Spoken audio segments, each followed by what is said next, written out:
Welcome back. You are still watching the conversation coming to you from TV360 here in Lagos, Nigeria. My name remains Nesina Kujumi, and I still have with me in the studio Richard Adeyinka Emmanuel, CEO, Data Home Research Limited. Thank you for having me. Thank you, Richie. It's been a good time. Yeah, we are having a beautiful conversation. Yes, our second topical issue for today is the Port Harcourt refinery and the price of PMS at the pumps. Like we all know, some weeks back, the Nigerian Petroleum Company Limited, came out and told Nigerians that the Port Harcourt refinery is back to life. And naysayers who were jubilating when NNPCL made promises in the past and were unable to manifest those promises, as at when due, went to town and said... Not at all. Went to town and said, this is a lie. Sadly for them,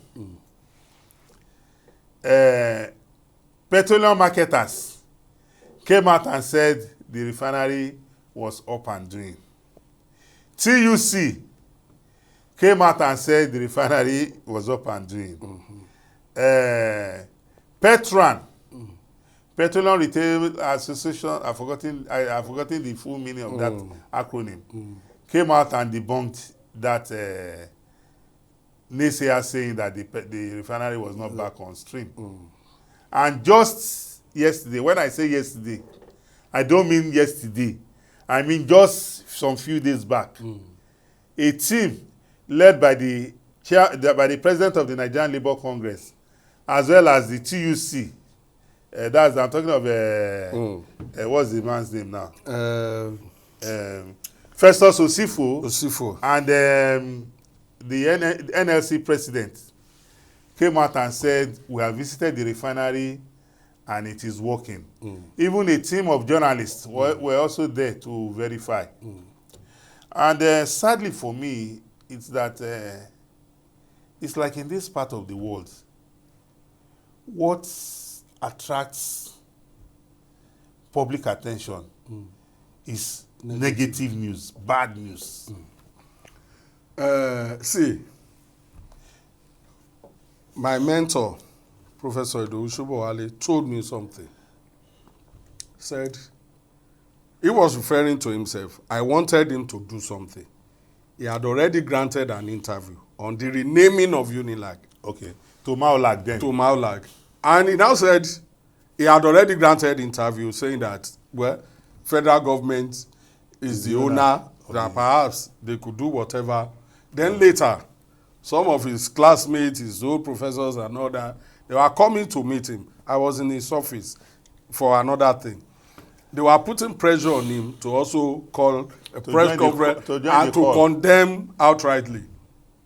Prof said no. After he resisted the pressure, and those people left, I now asked him why he declined. Because I know he loves Unilag so much as his alma mater and all. He said, I must never contradict myself in public.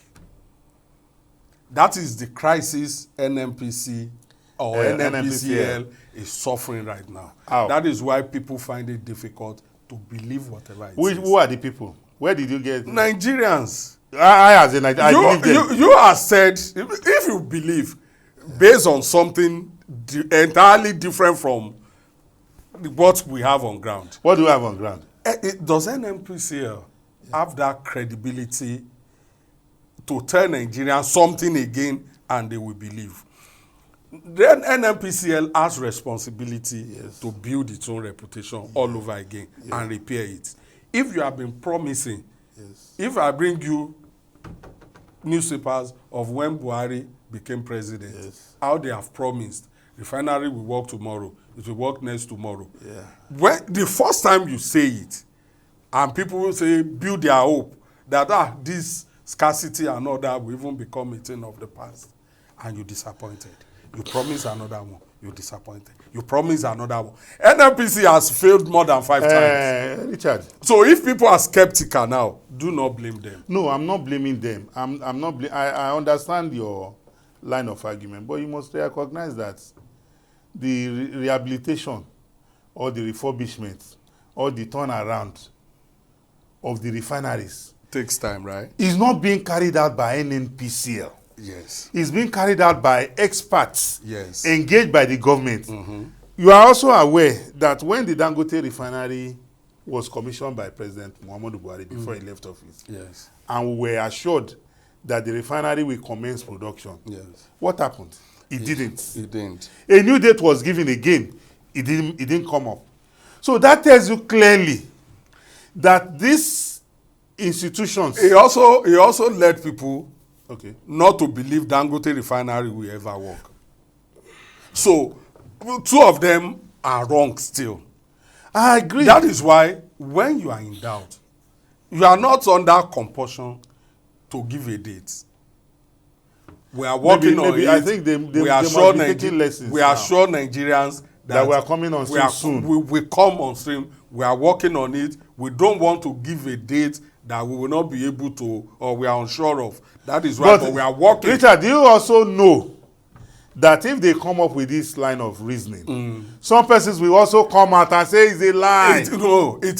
It is better for them to doubt, and suddenly they surprise that they have come on stream. They are working now. But you know that was what happened with this Port Harcourt refinery. After people have lost hope that No, I didn't lose hope. I don't know whether you're among those that lost hope. Me, I didn't lose hope. If you look at, and that is why you also made the statement there that negative news becomes so popular with Nigerians. Catches like wildfire. Nigerians. That is it. It is because if 5% of the population still believes NNPC, it is not a plus, because you have over 95, about 95% that still doubt. But you and I know for free that we have not conducted a survey to arrive at the population that if we do, I don't know if NNPC appraises itself.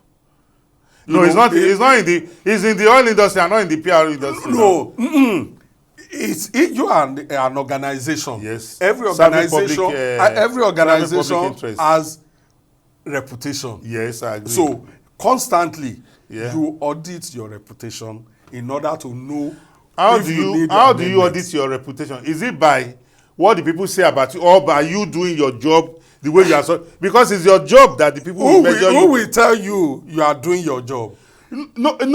Even if people are going to tell you are doing your job, you should have an internal mechanism to measure yourself. That's when you know if you are really sincere. It is inside. Yes, you don't need to make it public. Absolutely. But inside, yes, conduct, even among the industry, even among the stakeholders, yes, conduct your own yes, a mini audit what they are saying about you and how you are performing with. If people continue to make noise about NNPC, government will be forced to make a change, either by removing. Yes, President Tinubu has been so adamant on sticking with Kyari. It's not about being adamant. It's about because Mele Kyari has a constitutional mandate. That was not what happened with President Buhari. How? He retired so many. Maybe when their retirement date was due. He retired so many. When we came and there was no money and all of that, no subsidy again, and NNPC he said, continue to pay what you are doing.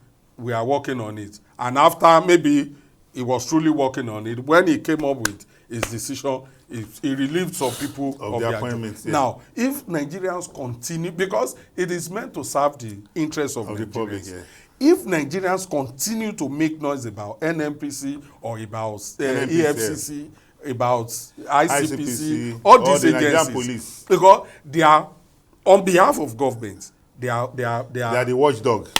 And working with they are the barometer, yes, that is measuring and them. They are between the federal government and the people. Yeah. So they are interfacing with the people on behalf of the federal government. Yeah. So whatever you are doing, if people are making noise all the time about your conduct, about what you do, government will be forced to make a change, no matter what. But Richard, do you believe that, because for me, at times when I see some of these comments, I think it smacks of ignorance from some quarters.